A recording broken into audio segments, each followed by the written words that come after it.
आज तक यार हमने डब्ल्यूडब्ल्यूई में कितने अलग अलग तरह के हील रेसलर्स देखे हैं। कुछ ब्रॉक लेसनर जैसे जो कि strong dominant heel character play करते हैं, कुछ डोमिनिक मिस्टीरियो जैसे जो कि चीप टैक्टिक्स यूज करके अपने मैचेस वगैरह जीतने की कोशिश करते हैं। कुछ को डब्ल्यूडब्ल्यूई यूनिवर्स बहुत ही ज्यादा पसंद करता है और कुछ को लिटरली हेट। एंड इस वीडियो में आपको कुछ ऐसे ही रेसलर्स बताऊंगा डब्ल्यूडब्ल्यूई के ऑफ ऑल टाइम जिनका हील कैरेक्टर इतना ज्यादा विलेनस था भाई कि फैंस उन्हें लिटरली रियल लाइफ में हेट करने लग गए थे। ऑब्वियसली इसमें रोमन रेंज, एनडब्ल्यूओ, द शील्ड जैसी फैक्शंस और सुपरस्टार्स इन्वॉल्व नहीं कर सकता मैं, क्योंकि ये कुछ ऐसे हील सुपरस्टार्स थे जिन्हें की लोग इवेंचुअली पसंद ही कर रहे थे जबकि वो हील सुपरस्टार थे। क्योंकि डिफरेंस होता है ना हेट देने में और कैरेक्टर को हेट देना पसंद करने में। तो सबसे पहले सुपरस्टार जिन्हें मैंने रखा है इस लिस्ट में वो है none other than Seth freakin Rollins. लेकिन अभी वाले नहीं, ऑब्वियस सी बात है, अभी तो सेथ को एज हील भी पसंद ही करते हैं लोग। मैं बात कर रहा हूं 2014 के सेथ रॉलिंस की, हाँ, जिनका कैरेक्टर था आर्किटेक्ट वाला। उस टाइम पे यार गंदी हिट मिली थी सेथ रॉलिंस को, क्योंकि एक तो उन्होंने अपनी शील्ड को बिट्रे कर दिया था, रोमन रेंस पे स्टील चेयर हिट की थी, डीन एम्ब्रोस पे स्टील चेयर हिट की, अथॉरिटी को ज्वाइन किया, फैंस ने टर्न करना ही था उन पे। देखो आपको पता ही है, ये चीज मुझे आपको एक्सप्लेन करने की बिल्कुल भी जरूरत नहीं कि भाई शील्ड कितनी पॉपुलर फैक्शन थी। ऑल्दो उनकी इंट्रोडक्शन, उनका डेब्यू एज हील सुपरस्टार्स हुआ था, लेकिन इवेंचुअली लोग उन्हें काफी पसंद करने लग गए थे और वो एक फेस फैक्शन बन गई थी। और जब उनकी राइवलरी एवोल्यूशन के अगेंस्ट चल रही थी और एवोल्यूशन लगातार उनसे हार हार के थक चुकी थी, तब ट्रिपल एच लाए थे प्लान बी। और प्लान बी यही था कि भाई सेथ रॉलिंस टर्न कर जाएंगे अपने शील्ड ब्रदर्स पे और ज्वाइन कर लेंगे अथॉरिटी को। क्यों उन्होंने ज्वाइन किया था? क्योंकि अथॉरिटी डेफिनेटली सेथ को वो सारी चीजें प्रोवाइड कर सकती थी जो चीजें उन्हें पाने में ऑर्गेनिकली तो बहुत ज्यादा टाइम लग जाता है डब्ल्यूडब्ल्यूई में। तो उन्होंने शॉर्टकट अपनाना सही समझा, जिससे कि वो इवेंचुअली डब्ल्यूडब्ल्यूई चैंपियन बने थे आगे जाके। लेकिन भाई उस टाइम लिटरली क्राउड रिएक्शन आज तक भी आप देखो, 11 साल हो चुके हैं उस बात को, लेकिन स्टिल स्टोरी लाइन उस बेसिस पे चलती है आज भी कि सेथ ने शील्ड को बिट्रे किया था। उसके रेफरेंसेस आज भी हमें डब्ल्यूडब्ल्यूई में देखने को मिलते हैं, चाहे रेसलमेनिया 40 वाला देख लो आप, चाहे डब्ल्यूडब्ल्यूई में करंटली चल रही सेथ और रोमन वाली स्टोरी लाइन। नाउ इनसे जो नेक्स्ट रेसलर है, he is none other than Dominik Mysterio. अभी तो डोमिनिक को देखो एज अ हील मुझे पता सारे पसंद कर रहे हैं, लेकिन इनिशियली जब उन्होंने टर्न किया था अपने फादर रे मिस्टीरियो पे और एज को भी उन्होंने अटैक किया था, उस टाइम पे बहुत गंदी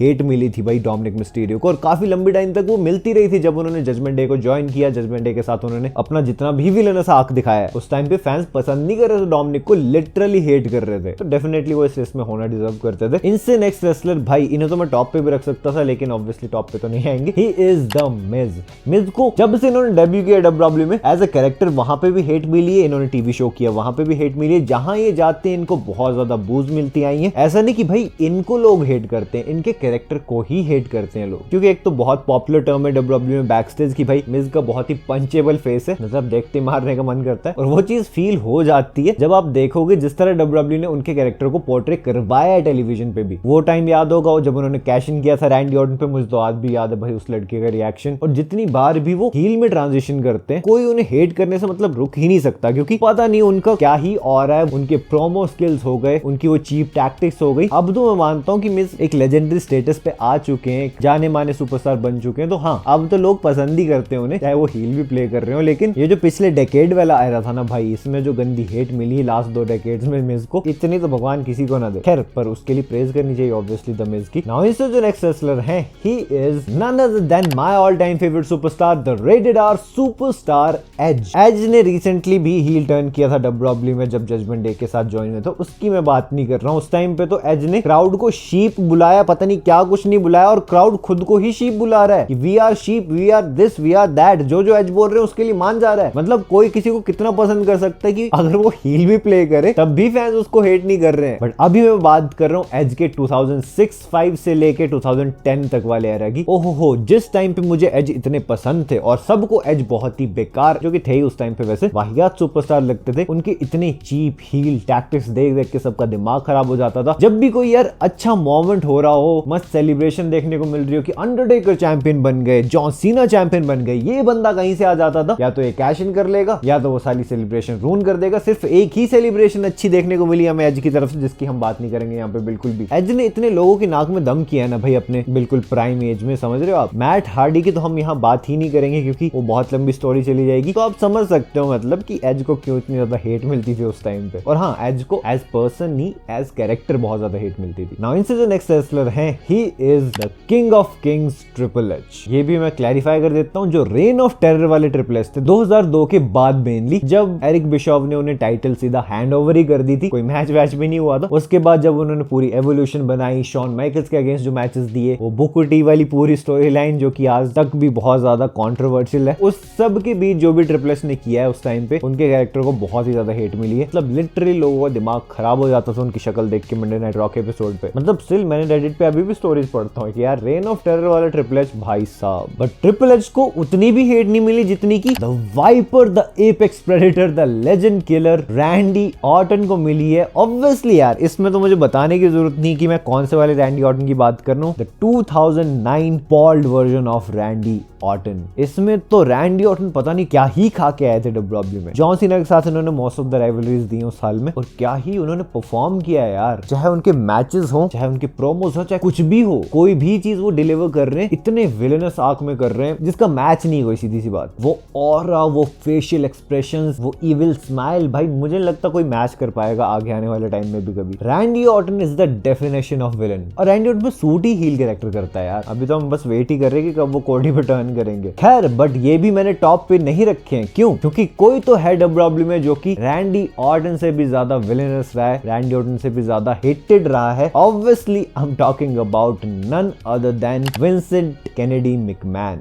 वैसे तो मुझे लगता कि मुझे कुछ खास बताने की जरूरत है इस बारे में कि क्यों विंस मैकमैन को इतना हेट करते थे लोग। एक्चुअली मिस्टर मैकमैन कैरेक्टर को अभी के टाइम की बिल्कुल बात नहीं कर रहा हूँ जब से उनकी कंट्रोवर्सीज, रियल लाइफ इंसिडेंट्स वगैरह सामने आए। मैं उसी टाइम की बात कर रहा हूँ जब वो कैरेक्टर ही प्ले करते थे डब्ल्यूडब्ल्यू टीवी पे। जब वो मिस्टर मैकमैन कैरेक्टर लाए थे ना, खुद को एज इविल बॉस दिखा के, जो कि स्टोन कोल्ड के आड़े आ रहा था बार बार, वहीं से उनको बहुत ज्यादा हेट मिलना शुरू हो गई थी। और वो कैरेक्टर विंस मैकमैन ने कभी छोड़ा ही नहीं। वो इतना पकड़ लिया उन्होंने कि भाई सेबल के साथ आप जो भी चीजें देख लो, खैर ब्रॉक लेसनर की वाइफ है लेकिन उस टाइम पे फिर क्या ही बोले, Vince McMahon, Sable, Torrie Wilson, Linda McMahon के साथ, स्टेफनी मैकमैन के साथ, शेन मैकमैन के साथ, मतलब अपना जो फैमिली ट्री इन्होंने बनाया था पूरा, उसमें भी इतना हेट मिला उनको। और मैं इसमें बिल्कुल बात नहीं कर रहा हूँ कॉन्ट्रोवर्शियल डिसीजंस की जो भी विंस मैकमैन ने लिए ओवन हार्ट के टाइम पे या ड्रग टेस्ट के टाइम पे, वो सब नहीं। मैं प्रॉपर कैरेक्टर की ही बात कर रहा हूँ जो स्टोरी लाइन में देखने को मिलता था, उसमें ही विंस इतने हेटेड हैं भाई, इनका कोई मैच ही नहीं है। मतलब इतनी हेट मैंने आज तक किसी कैरेक्टर को मिलती देखी नहीं। वो तो 2010 के बाद जाके हुआ, शायद 2015 तक बोलूंगा मैं, जहां पे विंस को as the creator of WWE देखने लगे लोग कि भाई इतना बनाया इसने इंडस्ट्री को, तब जाके वो रिस्पेक्ट वाली चीज आ गई। नहीं तो जब तक एज कैरेक्टर देखते थे तब तक फुल ऑन हेट करते थे भाई विंस को सब। खैर तो यार यही थे वो सारे रेसलर्स जिनके कैरेक्टर इतने विलेनस थे भाई कि फैंस उन्हें लिटरली हेट करते थे। आई नो लिस्ट में और भी काफी सारे सुपरस्टार ऐड हो सकते थे, शायद मैं इसका पार्ट 2 भी लेके आ जाऊं कभी, पर आप मुझे डेफिनेटली बताना कमेंट सेक्शन में जिनका नाम मैंने मिस कर दिया है। बाकी अगर आपने मेरी लास्ट वीडियो देखी है जिसमें कि मैंने सेथ रॉलिंस की इंजरी स्टेटस की बात की थी कि भाई क्या वो अपनी टाइटल रिलिंक्विश करेंगे या कंपीट करेंगे सैटरडे नाइट मेन इवेंट में पंक के अगेंस्ट, अभी सब कुछ जानना है, बहुत कुछ है जानने के लिए इस वीडियो में, और भी काफी सारी न्यूज बताई। तो ये रही वीडियो आपके सामने, से जल्दी क्लिक करो और देख लो इंटरेस्ट। अब मैं आपसे मिलता हूं अपनी नेक्स्ट वीडियो में एक बहुत ही इंटरेस्टिंग टॉपिक के साथ। So until that time this is जय